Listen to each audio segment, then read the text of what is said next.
Assalamualaikum warahmatullahi wabarakatuh. Salam dan bahagia. Alhamdulillah wassalatu wassalamu ala Rasulillah wa ala alihi wa sahbihi wa mawalah. La haula wa la quwata illa billah amma ba'du. Baiklah, kita telah sampai di penghujung pertemuan. Saat ini kita pada pertemuan ke-15, pertemuan terakhir sebelum UAS, di mana pada pertemuan terakhir ini kita akan membahas tentang Islam dan globalisasi. Pada pertemuan sebelumnya, kita telah membahas tentang pandangan Islam tentang konsep HAM atau hak asasi manusia, di mana Islam sangat menjunjung tinggi hak asasi manusia. Karena ajaran Islam itu hakikatnya adalah untuk umat manusia. Dan Islam dan HAM itu tidak pernah bertentangan. Di Al-Quran banyak sekali ayat-ayat yang menjunjung tinggi umat manusia. Menolak perbudakan, ya kan, mengharapkan kesetaraan dalam mendapatkan hak kebutuhan hidup, kemudian hak berekspresi, mengungkapkan pendapatnya, dan semua itu dihargai dalam Islam. Intinya, saya ingin menjelaskan kepada kalian bahwasanya Islam itu bukan saja agama tentang ritual-ritual ibadah saja, tapi juga Islam juga memiliki pandangan-pandangan yang sangat relevan dan sangat maju terkait dengan isu-isu yang berkembang di dunia modern hari ini, seperti isu-isu HAM, isu-isu perkembangan teknologi, ekonomi, kemudian gender, dan globalisasi, dan lain sebagainya. Maka jangan sempitkan diri kalian dengan Islam yang hanya sebagai ajaran-ajaran ritual semata, tetapi orang Islam harus memiliki pandangan yang luas tentang dunia ini. Bahwasanya ajaran Islam itu diturunkan oleh Allah untuk bekal hidup di dunia dan juga di akhirat. Bukan hanya di akhirat saja, tetapi juga di dunia. Hari ini banyak umat Islam yang terjebak menggunakan ajaran Islam untuk hanya keperluan akhirat, padahal akhirat belum sampai. Seperti itu.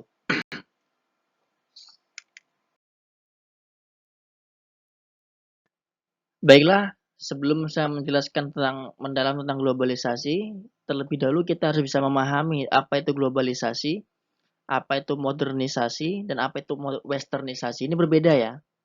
Jadi, globalisasi merupakan kecenderungan perilaku, hidup, dan kehidupan manusia untuk saling terkait, baik antar individu atau antar bangsa, yang dihubungkan dengan sarana dan prasarana yang canggih mutakhir. Jadi globalisasi itu menyeluruh artinya, atau keterkaitan antara individu satu dengan individu yang lainnya. Bahkan gak hanya individu, kelompok satu dengan kelompok yang lainnya. Dan keterkaitan itu nggak hanya antar daerah, tetapi juga antar bangsa. Itu globalisasi.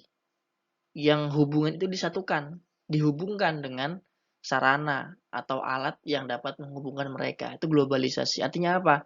Sebuah kecenderungan perilaku yang menyeluruh, yang itu dialami oleh setiap orang. Jadi antara manusia yang satu dengan manusia yang lainnya itu berhubungan atau berkaitan. Itu globalisasi. Yang kedua, sedangkan modernisasi, nah ini beda ya. Modern, apa itu modern? Kekinian, up to date. Nanti ini lawannya adalah jadul atau masa lalu. Nah, kalau modernisasi adalah proses pergeseran sikap dan mentalitas. Sikap dan mentalitas sebagai warga masyarakat untuk bisa hidup sesuai dengan tuntutan masa kini. HP harus masa kini, ya kan? Gaya pakaian harus masa kini, apalagi gaya hidup harus masa kini, itu namanya modernisasi. Tetapi kalau westernisasi, western itu artinya west itu kan barat, east timur, north utara, south selatan. Jadi kalau westernisasi itu ke barat-baratan, ke barat-baratan, atau sebuah definisi Westernisasi merupakan suatu pemujaan terhadap dunia barat yang berlebihan dan berupaya meniru segala sesuatu yang datangnya dari dunia barat. Itu westernisasi. Ini konotasinya agak negatif. Karena apa? Karena kalau westernisasi artinya identitas bangsa itu tidak ada. Misalnya tuh ada KFC, ya kan? Kalau nggak makan di KFC itu namanya itu nggak puas misalnya. Nah itu namanya kebarat-baratan atau ke McD misalnya. Padahal Indonesia punya produk sendiri misalnya. Ini westernisasi di bidang ekonomi. Nah, lalu apakah globalisasi itu jelek?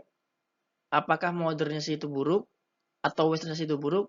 Nah, kalau globalisasi itu masih ada konotasi positifnya. Artinya setiap individu, setiap bangsa itu tidak bisa menghindari namanya globalisasi. Karena hari ini dunia sudah saling terintegrasi. Dunia sudah saling terikat atau terkait. Apa yang mengaitkan? Ya teknologi. Itu kan? Orang Indonesia bisa tahu Amerika atau sebaliknya. Nah, itu globalisasi artinya apa? Globalisasi itu tidak bisa dihindari oleh orang-orang dan belum tentu konotasinya negatif, tapi bisa positif. Karena dengan bersatu, dengan berhubung keterkaitan itu bisa membangun dunia dengan bersama-sama. Lalu bagaimana dengan modernisasi? Apakah modernisasi itu buruk? Nah, tidak juga.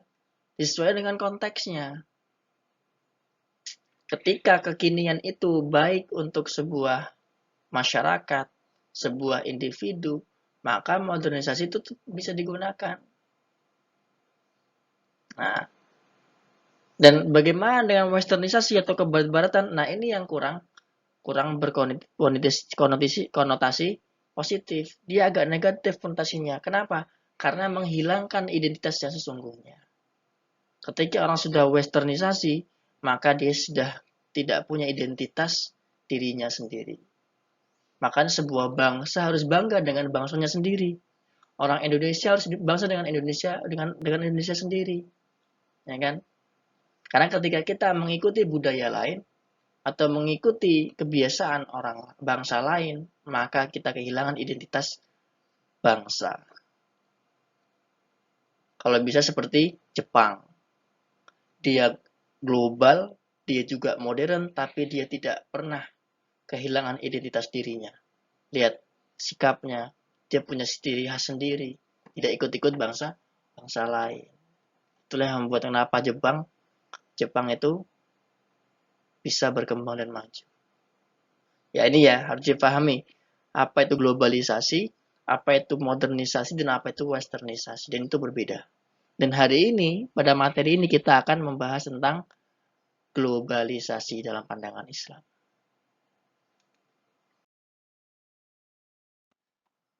Lalu apakah hari ini sudah terjadi globalisasi? Nah, kita lihat ada ciri-ciri berlangsungnya globalisasi. Yang pertama, adanya keterbukaan di segala aspek kehidupan. Ada nggak? Tentu ada hari ini. Hari ini informasi itu berkeliaran di mana-mana. Ya kan? Kita buka HP, langsung ada informasi baru. Artinya apa? Dunia sudah terbuka hari ini. Tidak bisa ditutup-tutupi. Ya kan? Apalagi namanya dunia maya, itu sudah terbuka. Tidak ada privasi di situ. Nah, artinya apa? Hari ini sudah ada ciri globalisasi yang pertama. Yang kedua, apa ciri globalisasi? Adanya perubahan pada kondisi ekonomi dunia. Ada perubahan? Ada. Apalagi pasca COVID-19. Semua negara itu memperbaiki ekonominya masing-masing. Yang ketiga, adanya peningkatan hubungan kebudayaan dunia. Lihat gambar di bawah itu, ada sekelompok orang asing yang memainkan angklung. Nah, itu bagian dari peningkatan hubungan kebudayaan di dunia. Yang terakhir, adanya masalah dan konflik tentang lingkungan alam. Sudah berlangsung semuanya. Artinya apa? Hari ini sedang terjadi globalisasi, Dan setiap bangsa, setiap orang tidak bisa menghindar dari namanya globalisasi. Kalau pengen menghindarkan diri dari globalisasi, maka pergi ke hutan. Kita pun kuliah hari ini, ya kan, menggunakan teknologi. Dan teknologi yang berkembang hari ini merupakan salah satu ciri globalisasi. Oke. Nah, di mana saja globalisasi itu terjadi? Nah, ini ada beberapa bidang yang terjadi globalisasi. Yang pertama, globalisasi di bidang ekonomi. Globalisasi di bidang ekonomi itu ada 3 pernyataan. Kita lihat ciri-cirinya. Yang pertama, kekuatan-kekuatan ekonomi dunia telah melintasi batasan ikatan-ikatan nasional, mengakibatkan pada demokrasi yang lebih, kebebasan yang lebih, kesempatan yang lebih, dan kesejahteraan yang lebih besar. Ya kan? Hari ini terjadi yang namanya masyarakat ekonomi ASEAN, MEA, di mana transaksi ekonomi tidak hanya dilakukan oleh di dalam negeri, tapi juga antar negara. Yang kedua, pada ekonomi global, pertimbangan-pertimbangan ekonomi hampir selalu berkaitan dengan pertimbangan-pertimbangan politis. Nah, itu globalisasi juga di bidang ekonomi dan politik. Pada ekonomi global, presiden, perdana menteri, dan parlemen akan semakin tidak berguna. Kenapa? Karena hari ini tergantung pada pengusaha. Ya kan? Nah, itulah. Itu salah satu adanya atau bentuk globalisasi di bidang ekonomi. Lalu aspek teknologi. Di bidang teknologi, hari ini ada yang tidak ikut arus globalisasi. Semuanya ikut. Kita kuliah hari ini itu kan karena ada pengaruh globalis dari dunia global atau globalisasi. Terutama internet di bidang teknologi itu. Karena perkembangan internet yang sangat pesat, ini mempengaruhi segala aspek kehidupan manusia. Dari ekonomi, politik, pendidikan, budayaan, bahkan agama. Itu terjadi, terjadi globalisasi juga di bidang teknologi. Hari ini kita kuliah tanpa bertemu, atau saya mengajar kuliah dengan merekam materi saya, ini juga karena terjadi globalisasi di bidang teknologi. Teknologi mampu merekam, teknologi mampu menyiarkan, itu adalah bagian dari globalisasi di bidang teknologi. Yang selanjutnya, aspek pendidikan. Nah, global education. Apa bentuknya globalisasi di bidang pendidikan? Hari ini banyak orang-orang yang belajar budaya lain melalui pendidikan. Ya kan? Misalnya ada pertukaran pelajar. Dalam pertukaran pelajar tersebut tidak hanya pertukaran pengetahuan, tetapi juga yang dipelajari oleh anak-anak itu adalah tentang kebudayaan dari daerah yang atau negara yang dia ikuti. Ya kan? Nah, globalisasi dalam bidang pendidikan ini juga bisa dilihat dari banyaknya pelajar-pelajar yang menekuni pendidikan secara lintas negara. Belum lagi dengan adanya sistem perkuliahan jarak jauh yang memungkinkan sebuah universitas membuka cabangnya di negara lain. Nah, ini sudah banyak sekarang ya. Nah, ada bahkan juga kampus yang menyelenggarakan perkuliahannya full online. Ya kan? Di perguruan tinggi. Itu biasa. Bahkan antar benua, ya kan? Tuh. Selanjutnya di aspek kebudayaan atau aspek budaya. Kebudayaan merupakan cara hidup keseharian manusia dalam sebuah masyarakat atau organisasi. Pada zaman dahulu, manusia dalam sebuah komunitas masyarakat bisa berperang karena mempertahankan kebudayaan hidup mereka yang dicemari oleh pihak lain. Saat ini, pola pikir dan cara hidup manusia sudah banyak berubah dan menuju globalisasi.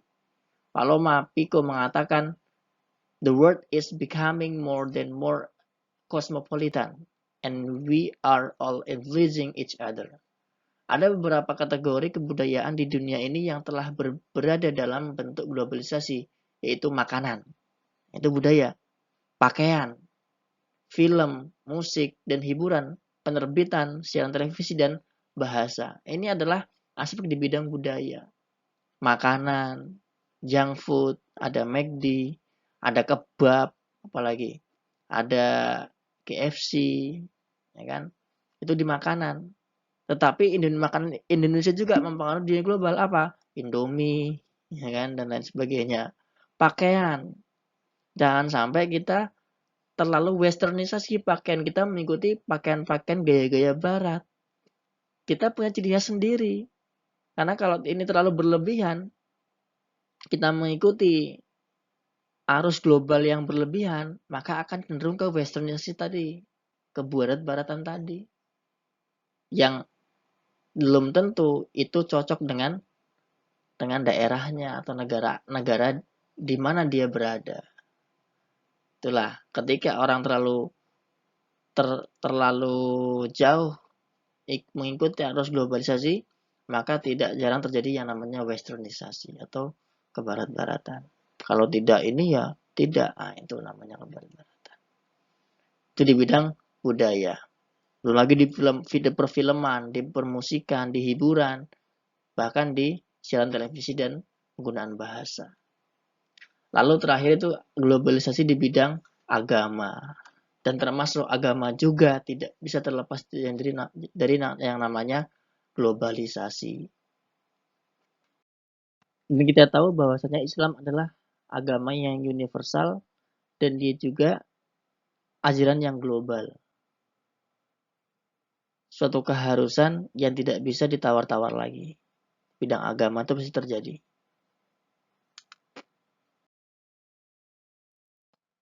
Nah, lalu bagaimana dengan peran Islam? Islam sebagai ajaran global atau universal. Nah, jadi Islam itu ajaran yang universal, ajaran umum, ajaran untuk seluruh umat manusia, dan dia ajarannya global, menyeluruh ke seluruh umat manusia. Kenapa? Karena Islam adalah ajaran yang paling update sebenarnya, ajaran yang paling up to date. Kita mengenal istilah umat akhir zaman. Inilah yang dibawa oleh risalah Nabi Muhammad. Makanya Muhammad atau Nabi Muhammad SAW dikatakan oleh Allah sebagai rahmatan lil alamin. Nah, artinya ajaran yang dibawa oleh Nabi Muhammad SAW adalah ajaran untuk seluruh alam, bukan hanya orang Islam saja.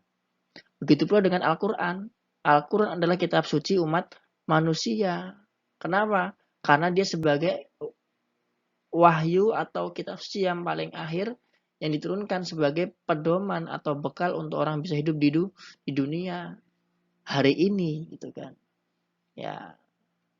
Maka ketika Muhammad sebagai utusan yang membawa rahmat untuk seluruh alam, maka ajarannya pun adalah ajaran yang global. Artinya sebenarnya ajarannya Muhammad ini tidak hanya khusus untuk orang Islam, tetapi juga untuk seluruh umat manusia yang masih hidup hari ini. Maha suci Allah yang telah menurunkan Al-Furqan atau Al-Quran kepada hambanya agar ia menjadi pemberi peringatan kepada seluruh alam. Dan selanjutnya adalah kita tahu bahwasanya dalam Islam itu ada namanya tujuan syariat atau maqasidus syariah. Maqasidus syariah itu yang pertama hifzuddin, yaitu menjamin keselamatan beragama. Semua syariat Islam itu harus menjamin keselamatan orang dalam beragama. Yang kedua, hifdun nafas, menjaga keselamatan jiwa. Jiwa juga harus dijaga keselamatannya. Yang ketiga, hifdun nasl, yaitu menjaga atau menjamin keselamatan keturunan nasl. Itu syariat tuh harus menjamin itu. Hifdzul mal, itu menjaga harta. Nah, ini kan ajaran-ajaran global. Setiap orang itu harus terjamin keselamatan agamanya, keselamatan jiwanya, keselamatan akalnya, keselamatan keturunannya, dan keselamatan harta dan kehormatannya. Dan Islam itu mengajarkan itu kepada seluruh umat manusia. Makanya kalau ada orang yang tidak menjamin kehidupan untuk keselamatan agama atau keselamatan jiwa, kalau ada orang membunuh, artinya dia menyalahi maqasidus syariah. Oke. Yang terakhir, Islam sebagai ajaran global ialah totalitas tata sosial. Artinya apa? Islam relevan dengan setiap bidang kegiatan hidup manusia. Kenapa? Karena memang Islam itu ditujukan untuk umat manusia. Karena Allah tahu kebutuhan manusia itu apa. Allah tahu, Allah paham apa itu kebutuhan hidup manusia. Allah tahu kalau manusia itu memakan makanan tertentu, dia akan menyebabkan sakit. Maka Allah larang. Bukan untuk Allah, tapi untuk manusia itu sendiri. Karena yang menciptakan manusia adalah Allah, dan Allah tahu apa kebutuhannya, apa kekurangannya, seperti itu. Ya, dan ini bukan hanya untuk orang Islam, tetapi seluruh umat manusia. Nah, Islam sebagai acuan tata nilai yang dinamis. Ini peran Islam dalam dunia global. Kita lihat bahwasanya syariat Islam adalah tata nilai. Bukan sholat ya, tetapi universal Islam adalah tata nilai, aturan, dan norma yang menciptakan adalah Allah Subhanahu wa Ta'ala. Dan Allah mengetahui segala sesuatu yang dibutuhkan oleh manusia. Maka sangat tidak logis ketika ada syariat Islam itu yang bertentangan dengan kebutuhan kehidupan manusia. Nggak mungkin Allah melarang orang untuk menikah. Karena memang manusia butuhkan itu.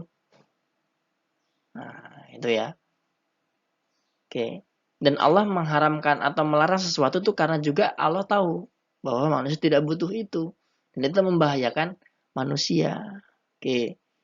Yang kedua, bahwasanya Islam sebagai acuan tata nilai yang dinamis, seluruh tata nilai dalam ajaran Islam dimaksudkan untuk kesejahteraan umat manusia, agar manusia terpelihara agamanya tadi, hifzuddin, hifzun nafas, hifzul nasl, hifzul akal, hifzul mal. Tuh, harus menjamin itu semua. Dan semua ajaran agama Islam itu universal. Artinya apa? Dia harus menjamin kesejahteraan, terpeliharanya nyawa, agama, akal, kehormatan, harta, dan bendanya. Oke. Selanjutnya, syumuliyah, yaitu mencakup semua segi kehidupan manusia. Makanya sejak awal saya sampaikan bahwasanya Islam itu bukan hanya agama yang menjelaskan tentang ritual sholat atau ibadah tertentu saja. Tetapi seluruh aspek kehidupan manusia itu diatur dalam Islam. Karena hakikatnya Islam itu adalah pedoman untuk orang hidup di dunia dan di akhirat. Ya kan? Hari ini banyak orang yang terjebak pada kehidupan akhirat saja yang mengamalkan Islam itu. Yang terakhir, tata nilai Islam itu tampil dalam bentuk prinsip-prinsip umum menyeluruh yang melahirkan gerak maju. Jadi ya, Islam nggak terlalu mendetail itu tugasnya adalah manusia hari ini yang menjelaskan itu semua.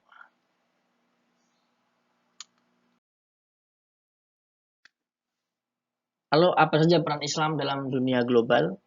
Pada aspek budaya, Islam memiliki kebudayaan sendiri yang kosmopolit. Tetapi Islam juga mengakui eksistensi kebudayaan lokal.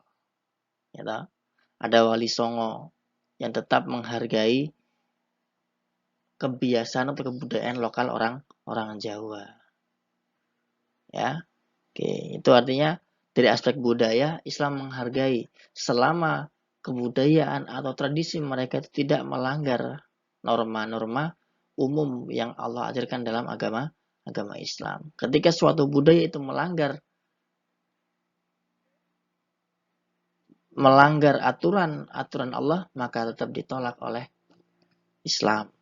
Yang kedua, pada aspek pendidikan, tawaran yang hendak disampaikan oleh Islam adalah pendidikan yang integralistik. Artinya apa? Pendidikan tidak hanya mempersiapkan anak untuk bisa bekerja atau memiliki kompetensi tertentu, tetapi juga pendidikan yang bisa membebaskan umat manusia dari penjajahan, dari perbudakan, dan tentunya pendidikan yang bisa mendekatkan manusia kepada Allah, kepada Tuhannya. Itu integralistik. Dan dalam aspek teknologi, Islam menghendaki teknologi yang tepat guna. Dalam arti tidak hanya memberikan kemudahan dan kenyamanan, tetapi juga tetap menempatkan manusia sebagai subjek penentu. Yang mengendalikan teknologi adalah manusia, bukan manusia dikendalikan oleh teknologi. Seperti itu. Dan teknologi harus membawa manfaat kepada manusia. Ketika teknologi malah menghancurkan peradaban manusia, maka Islam menolak itu semua. Globalisasi di bidang teknologi harus membawa kemanfaatan untuk umat manusia. Jangan sampai engkau menciptakan teknologi yang kelak akan membawa pemusnahan untuk manusia. Tetapi buatlah teknologi yang bisa membawa kepada kemaslahatan umat. Teknologi zakat misalnya, teknologi pendidikan misalnya, dan lain sebagainya. Nah itu ya, di aspek budaya, aspek pendidikan, dan aspek teknologi, Islam memiliki peran dalam globalisasi.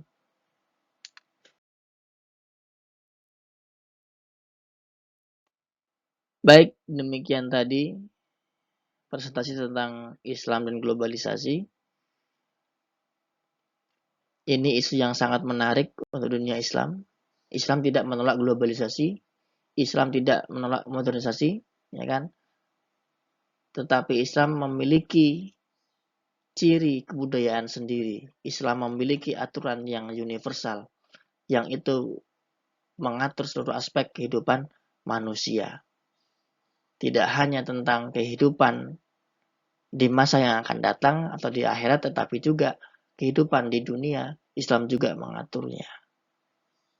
Oleh karena itu, globalisasi tidak bisa kita hindari, kita harus tetap melewatinya, harus menghadapinya, modernisasi juga agar kita hidup tetap relevan dengan kehidupan hari ini. Maka globalisasi dan modernisasi itu harus dalam bingkai keislaman. Demikian yang dapat saya sampaikan. Wallahu a'lam bishawab. Silakan kalau ada pertanyaan. Saya Iri. Assalamualaikum warahmatullahi wabarakatuh.